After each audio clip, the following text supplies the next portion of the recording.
Hoje vamos considerar a profecia de Daniel no capítulo 7. É uma profecia que também enfoca a sucessão dos reinos terrestres. A profecia de Daniel 2, que estudamos ontem, a visão foi dada a Nabucodonosor II. Mas essa profecia de Daniel 7 agora foi dada a Daniel, quando ele estava com aproximadamente 73 anos no reino de Belsazar, neto de Nabucodonosor, aproximadamente no ano 550 a.C. Daniel viu essencialmente a mesma coisa que Nabucodonosor, mas de uma perspectiva diferente. Em vez de uma estátua, ele contemplou nações surgindo do mar, com o vento agitado à água. Veja, essas nações estavam em conflito constante, causando mudanças perpétuas no poder. A Bíblia usa a ilustração de inundações e ondas para descrever o tumulto entre as nações. A terra prometida, a terra de Canaã, tinha sido durante muito tempo uma ilha de paz e segurança em meio ao mar das nações em conflito.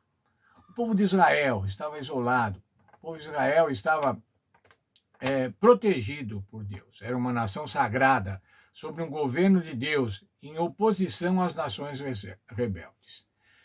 Mas agora, o povo de Deus estava envolvido, o povo de Deus estava exilado em Babilônia por conta de se afastar do plano de Deus.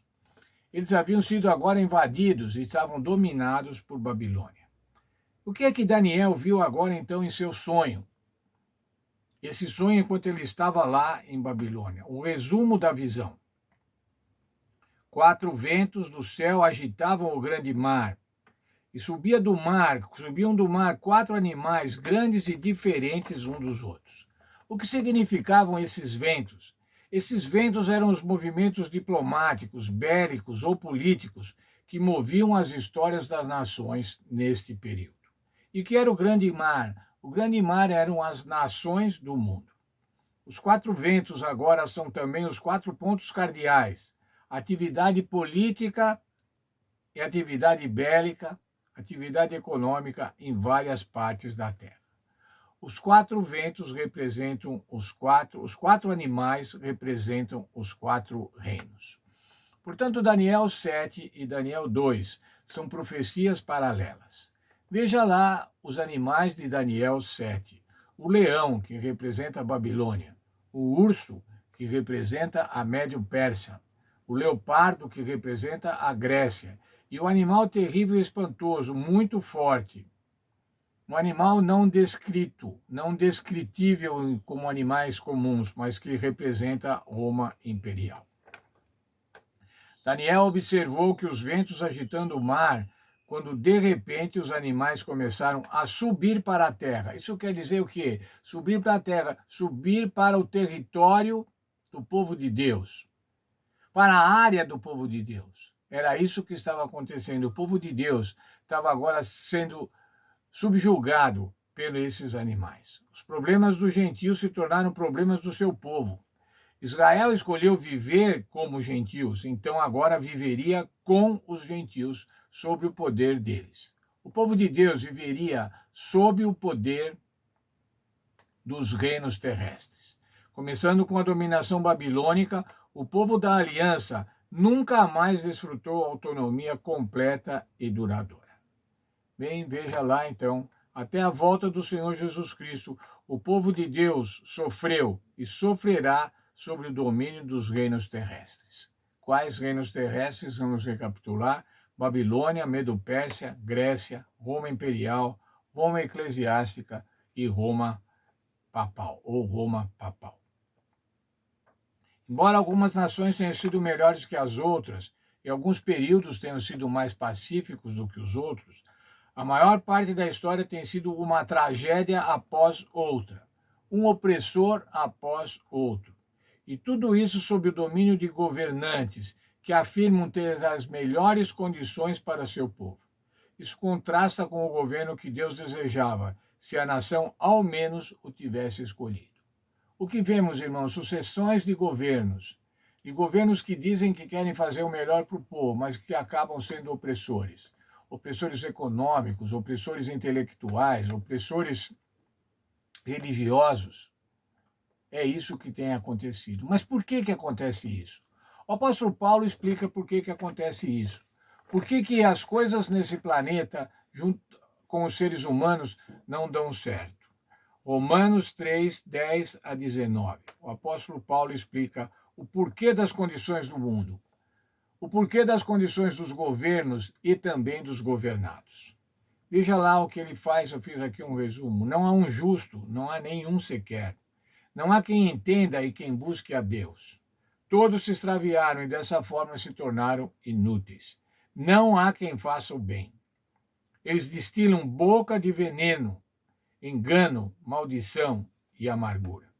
Os caminhos da humanidade, o caminho dos seres humanos, são caminhos de sangue, destruição e miséria. Desconhecem o caminho da paz. Não há temor de Deus diante dos seus olhos.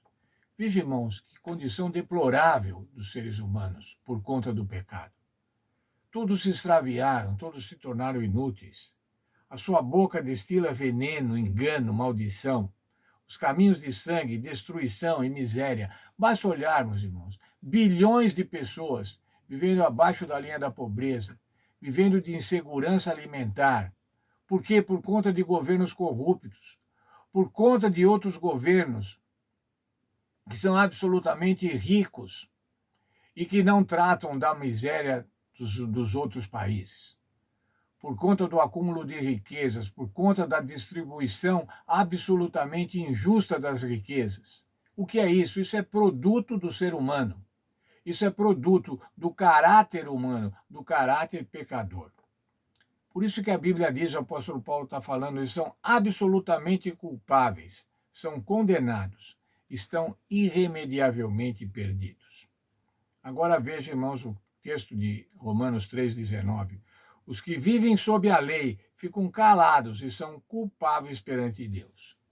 Se olharmos diante da lei de Deus, irmãos, e as condições do mundo, as condições humanas, nós somos absolutamente culpáveis. Nós ficamos calados, não temos o que falar. Entretanto, irmãos, isso é viver sob a lei, mas nós queremos e nós devemos viver sob a graça. Pelo sangue do Senhor Jesus Cristo, nós seremos justificados. Nesse mundo mau, nesse mundo absolutamente perdido, irremediavelmente perdido, há um remédio. Só há um remédio. E esse remédio é o Senhor Jesus Cristo. Romanos capítulo 5, verso 1. Justificados, pois, mediante a fé, temos paz com Deus por meio do nosso Senhor Jesus Cristo. Como é que somos justificados, irmãos? Somos justificados pela fé, por conta da graça do Senhor Jesus Cristo. Esse mundo, irmãos, não vai ter solução.